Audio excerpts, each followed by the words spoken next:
Hi everybody, this is Dana. You know what, last time I talked about leadership and you're not a born leader. Nobody is born into leadership. And then I mentioned John Adair, and I want to just kind of jump in and delve in with that. But first I want to tell you a story about when I was growing up. I had a great mom. I mean, she wasn't perfect, but she always believed that we could all be leaders and that we should act like a leader. And it's so interesting because that's exactly what John Adair says: act like a leader and you'll become one.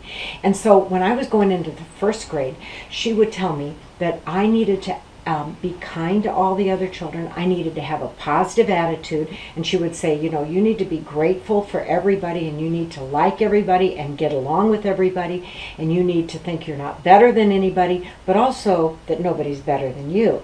And so those were kind of those little first grade foundations. Well, I got to first grade and I got elected to the student council, and I came home and I was so excited because I was this little first grader going, I'm in student council. My mom said, this is the step, this is a journey in your leadership. And I remember this conversation so well. She goes, real leaders make everybody else feel more important than you. I'll say it again because it was so, I'll never forget this.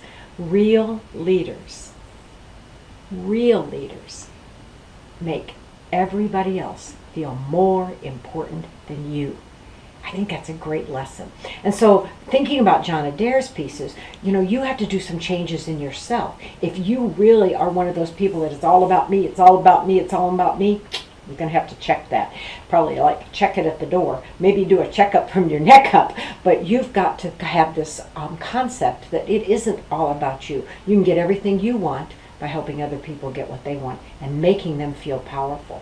The second thing that Adair talks about, and I think this is, we're going to do some deep dive on this, is the whole how do you build people as a team. So look forward to upcoming blog videos that are going to tell you about specific things that you can do to build the people around you, whether it's your children, your spouse, your friends, your customers, or your team. These are leadership lessons. And finally, what are the skills? And so I want to talk to you for a second just about direct selling.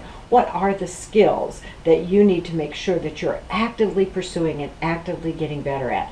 You know, in direct selling, it's really three things. It's selling in whatever way you sell, whether that's through a party, through a mixer, one-on-one, in presentations, or online. It doesn't make any difference.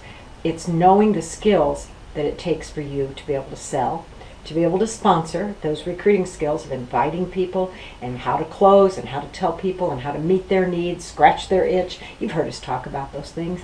And the third thing is how to teach others to do the very same thing. And so that requires you as a leader in direct sales to learn to teach, not just to say, well, just do what I do, because that's not going to teach and that's not going to speak to everybody. So those are the three things that I want you to kind of key in your mind. First of all, we've got work on yourself. Second of all, work on building the people around you. And third, the task that you have. Have a great day, and I look forward to talking to you soon.